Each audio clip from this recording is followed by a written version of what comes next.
मित्रों नमस्कार। आपका बहुत बहुत स्वागत है। आज की जो कुछ महत्वपूर्ण खबरें हैं उसमें गुजरात में तबाही मची हुई, भयानक बाढ़ आई हुई है और ख़ासकर जो सौराष्ट्र का जूनागढ़ का इलाका है, जो पश्चिमी गुजरात है, समुद्र तट से लगा हुआ इलाका जो सोमनाथ तक जाता है, उसमें 2 दिन से भयानक बारिश हो रही है। बादल फटे हैं और गिरनार पहाड़ के ऊपर बर्फ बादल फटा है और उससे गिरनार में बाढ़ आ गई और वहाँ शेर जो थे वो सड़कों पर आ गए। हिंदुस्तान में केवल गिरनार में ही शेर है, गिर के जंगलों में, बाकी हिंदुस्तान में कहीं शेर नहीं है। और वो शेर सड़क पे यानी जूनागढ़ और उसके आसपास के इलाकों में घूम रहे हैं। तो इसकी आज अलग अलग तरीके से लोग आलोचना कर रहे हैं। जैसे जब दिल्ली में बाढ़ आई थी तो बीजेपी ने और तमाम संगठनों ने अरविंद केजरीवाल की आलोचना की थी, और अब गुजरात में बाढ़ आई है तो इसकी लोग कह रहे हैं कि अब क्या आलोचना करें। बीजेपी ने तो कहा था कि दिल्ली में केजरीवाल ने बाढ़ लाया है, केजरीवाल जिम्मेदार है, तो गुजरात के लिए कौन जिम्मेदार है। इस तरह की बातें हो रही है, पर मुझे लगता है कि प्राकृतिक आपदा है, इस पर किसी को दोषारोपण नहीं करना चाहिए, बल्कि जिसकी जितनी मदद हो जाए। ये वक्त मदद करने का है, इंसानियत की मदद करने, जानवरों की मदद करने का। अब जिनके घर टूट गए हैं, बह गए हैं, गाड़ियाँ बह गई हैं, उनको कुछ तो राहत चाहिए, कुछ तो उनको, नहीं तो कैसे वो अपना खर्चा चलाएंगे, बड़ा मुश्किल हो जाएगा।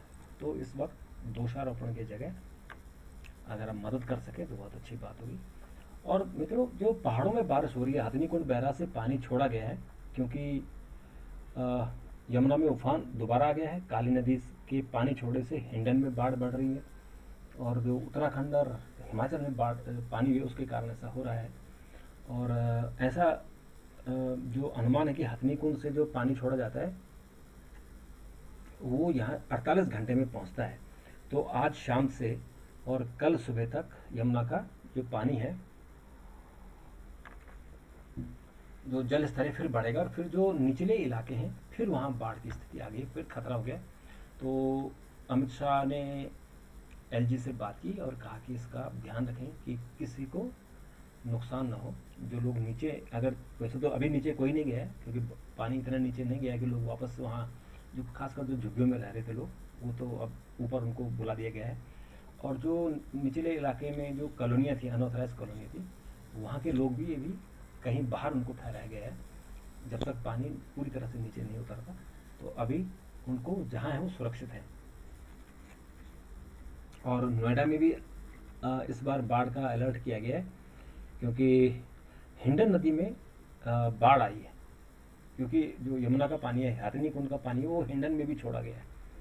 तो दिल्ली में यमुना में छोड़ा ही गया है और उधर भी हिंडन में भी, तो वो उसका पानी सीधे सीधे नोएडा जाता है। जो यमुना के पैरेलल हिंडन बहती है, तो वो नोएडा में बाढ़ उसकी आ गई, वहाँ अलर्ट इशू किया गया है।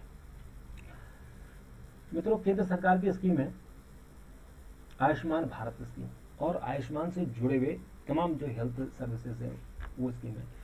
तो केंद्र सरकार अगस्त से आयुष्मान भव कार्यक्रम चलाएगी, क्योंकि अब चुनाव का माहौल है, लोगों को बताना है कि तुम्हारे लिए क्या स्कीमें हैं और उसका कैसे फ़ायदा उठा सकते हो। तो ये बड़ा अच्छा योजना सरकार लेके आएगी आयुष्मान भव नाम से। और इसमें लोगों को, जैसे जो सरकारी स्वास्थ्य योजना है, जैसे उनकी आपूर्ति सुनिश्चित करना आयुष्मान भव नाम से। और आयुष्मान आपके द्वार 3, आयुष्मान सभा, आयुष्मान मेला और आयुष्मान ग्राम, ये 3 कार्यक्रम होंगे। इन 3 कार्यक्रमों के माध्यम से लोगों को बताया जाएगा और उनको संक्रामक बीमारियों की स्थिति में उनकी स्क्रीनिंग, जांच करना, ये भी होगा। और जो केंद्र सरकार की स्कीमें हैं उनके बारे में उनको जागरूकता फैलाना, ये इम्पोर्टेंट होगा। मित्रों देखिए, 2 लोगों को, जो विनेश फोगाट और बजरंग पूनिया है, उनको तो बिना ट्रायल के ही एशियन गेम्स में भाग लेने की अनुमति मिल गई है। कोर्ट ने भी उसमें कुछ नहीं कहा, उन्हें हरी झंडी मिल गई। और जो ओलंपिक रजत विजेता है रवि दहिया, वो ट्रायल में हार गए। कैसा देखो, ये लक होता है कि जिस आदमी ने रजत पदक जीता उसको ट्रायल से मुक्ति नहीं मिली और वो अब ट्रायल में हार गया। रविवार को इंदिरा गांधी स्टेडियम में ट्रायल में 57 किलोग्राम भार वर्ग में आतिश टोडकर से हारकर बाहर हो गए। दहिया को अपने उत्कर्ष कौशल और दमखम के कारण मशीन कहा जाता है और उसने महाराष्ट्र के रहने वाले टोडकर के खिलाफ अच्छे प्रदर्शन की उम्मीद थी। रविवार को उन्होंने कुछ शानदार अंक बनाए, लेकिन टोडकर ने आखिर में उन्हें चित कर दिया। ओहो, बड़ा दुखद है। और टोडकर ने 20-8 से आगे, बाप रे बाप, बहुत बड़ा अंतर होता है 20-8, एक एक पॉइंट का अंतर होता है कुश्ती में, एक पॉइंट। यहाँ तो 20 और 8 बहुत ज़्यादा अंतर हो गया। मित्रों, सूचना प्रसारण मंत्री अनुराग ठाकुर का कहना है कि 108 एफएम चैनल जल्दी ही नीलामी होगी और देश के अन्य हिस्सों में 284 शहरों में 808 एफएम चैनलों की परमिशन मिल जाएगी। तो इसलिए जो स्टेशन बच गए हैं, यानी 284 शहर, जो छोटे शहर हैं, क्योंकि 1 लाख तक की आबादी वाले शहरों में तो एफएम चैनल शुरू हो गए, अब उसी छोटे वाले शहरों में वहाँ भी शुरू हो जाएगा।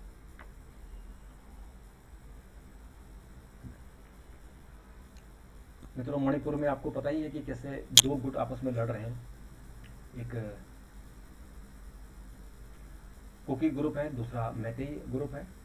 और सरकार ने कहा था कि जिन्होंने असम राइफल की और सेना के, पुलिस के हथियार छीने हैं वो वापस दे दें, लेकिन एक मणिपुर अखंड समन्वय समिति उसने मना कर दिया। तो सरकार ने अब उसके खिलाफ राजद्रोह और मानहानि का केस दर्ज कर दिया है और अब ऐसा लगता है कि ये लोग अब जेल जाएंगे, तब इनको वहाँ अकल इनकी ठिकाने आएगी, जो हथियार लेके घूम रहे हैं, वो भी सरकारी लूटे हुए।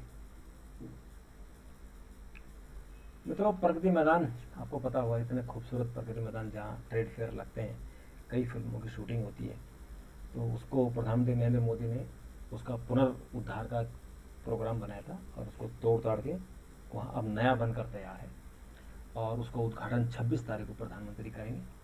और इसमें 26 जुलाई को 123 एकड़ के परिसर में फैले प्रगति मैदान परिसर की सबसे बड़े MICE बैठकें, प्रोत्साहन, सम्मेलन, प्रदर्शनी सब यहीं होंगे। तो ये बहुत अच्छा बन रहा है, जो नया बन रहा है, क्योंकि जो पुराने हॉल थे वो पुराने पड़ गए थे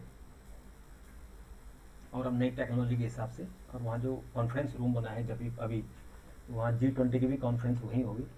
और इससे पहले भी प्रधानमंत्री ने जो नीति आयोग की मीटिंग ली थी वो भी वहीं ली थी, और भाजपा के सांसदों की और केंद्रीय मंत्रिपरिषद की बैठक भी वहीं हुई। बड़ी खूबसूरत जगह बनाई है।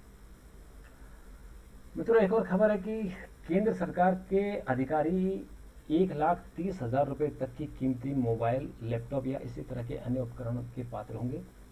यही नहीं, वे 4 साल बाद इन उपकरणों को निजी इस्तेमाल के लिए अपने पास रख सकेंगे। वित्त मंत्रालय के वित्त विभाग ने एक कार्यालय ज्ञापन जारी कर निर्देश दिया है और इस पात्र अधिकारी में कामकाज के लिए इतने मूल्य का mobile, laptop, tablet, phablet, notebook, notepad, ultrabook, netbook, अन्य उपकरण हो सकते हैं। दिशा निर्देश के अनुसार केंद्र सरकार के उप सचिव और उससे ऊपर के अधिकारी ऐसे इलेक्ट्रॉनिक उपकरणों के पात्र होंगे और अनुभाग अधिकारियों और अन्य अवर सचिवों के मामले में स्वीकृत क्षमता के 50% अधिकारियों को ऐसे उपकरण जारी किए जाएंगे।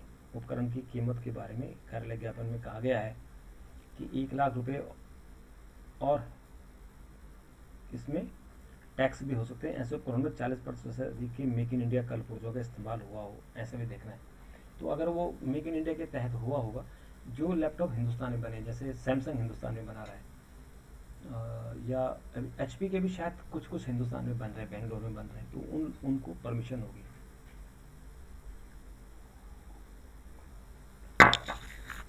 तो मित्रों, इसके अलावा भारतीय संविधान सिर्फ किताब से नहीं, करोड़ों भारतीयों के सपनों का प्रतीक है, आतिशी का कहना है।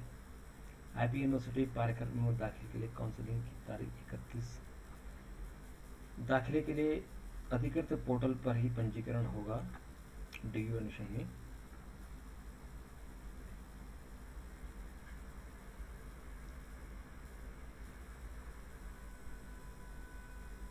और मित्रों, इसके अलावा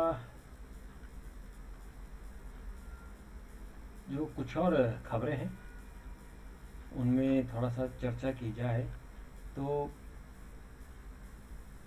बीजेपी ने जो बंगाल इकाई है उनकी, उन सबको दिल्ली बुलाई, क्योंकि बंगाल में ऐसा लगता है कि बीजेपी की स्थिति थोड़ी सी खराब हो रही है। जो उन्होंने पिकअप किया था वो अब धीरे धीरे डाउन हो रही है, तो इसलिए बंगाल की केंद्र समिति की बैठक दिल्ली में बुलाई गई है, सबको दिल्ली बुलाया गया है और यहाँ मीटिंग होगी इनकी। और इसमें जो अभी हाल में संपन्न चुनाव हुए थे उसमें राज्य की स्थिति क्या थी उस पर समीक्षा होगी, और फिर 2024 की चुनाव की तैयारी करनी है। और मित्रों, अच्छी चीज़ों पर 40 गुना अधिक चर्चा। मोहन भागवत का कहना है कि देश के अब वो अच्छी चीज़ें हो रही हैं उन पर बुरी चीज़ों के मुकाबले कम से कम 40 गुना अधिक चर्चा हो रही है। तो ये अच्छी बात है। सीएम बघेल पद की दौड़ में होंगे सबसे आगे। अच्छा, ये जो आपको पता है कि छत्तीसगढ़ कांग्रेस में झगड़ा चल रहा है, और जो बीके हरिप्रसाद है जो छत्तीसगढ़ के प्रभारी हुआ करते थे, उन्होंने बयानबाजी की है कर्नाटक को लेके भी और यहाँ के लिए भी। तो उन्होंने अब जो उप मुख्यमंत्री है सिंहदेव, क्योंकि सिंहदेव को मुख्यमंत्री बनने की दौड़ में थे टी.एस. सिंहदेव, लेकिन वो नहीं बनाया गया, तो अभी चुनाव के समय उनको उप मुख्यमंत्री बनाया तो वो भी ठंडे हो गए। अब वो कह रहे हैं बघेल ही सीएम रहेंगे। और मित्रों, गुरबाणी का अमृतसर से स्वर्ण मंदिर से लाइव प्रसारण होगा यूट्यूब के जरिए, तो यूट्यूब चैनल शुरू हो गया है। और मित्रों, शुभेंदु अधिकारी ने ममता और अभिषेक के खिलाफ एफआईआर दर्ज करा दी है, और उन्होंने कहा कि भाजपा नेताओं के आवासों का घेराव करने का आह्वान पर मुकदमा दर्ज करा है। मणिपुर के खिलाड़ियों को स्टालिन ने नेता दिया है, कहा कि तमिलनाडु में आकर परीक्षण करें। भारत ने निशाना साधा, कहा अपने राज्य पर ध्यान दें। तमिलनाडु के मुख्यमंत्री M.K. स्टालिन ने हिंसा प्रभावित तमिलनाडु के खिलाड़ियों को परीक्षण के लिए अपने राज्य में आमंत्रित किया है। उनके बेटे एवं राज्य के खेल मंत्री उदयनिधि स्टालिन ने मणिपुर के खिलाड़ियों को तमिलनाडु में सभी सुविधाएं उपलब्ध कराने का भरोसा दिया। ये बड़ी अच्छी बात है।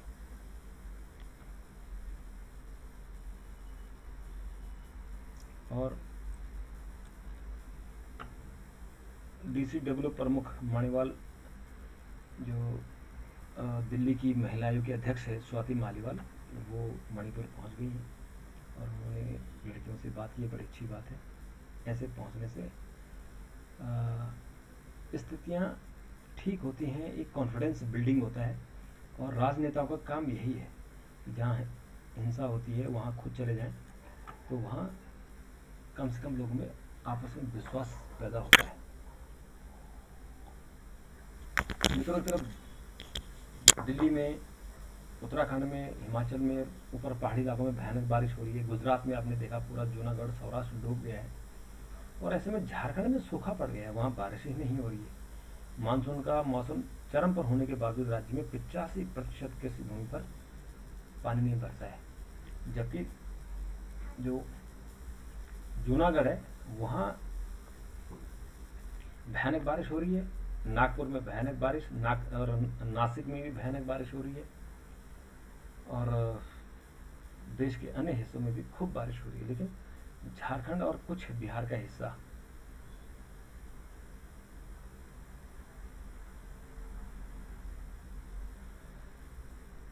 तो मित्रों, आज सात्विक और चिराग ने साल में चौथा खिताब जीता है।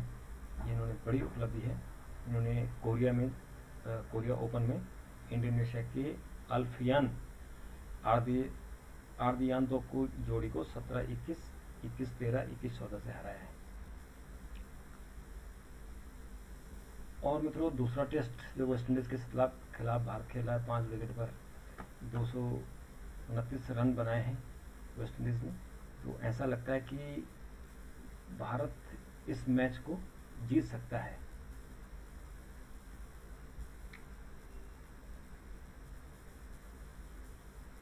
तो मित्रों, आज के लिए इतना ही। कल फिर मुलाकात करेंगे। तब तक के लिए नमस्कार, थैंक यू, धन्यवाद।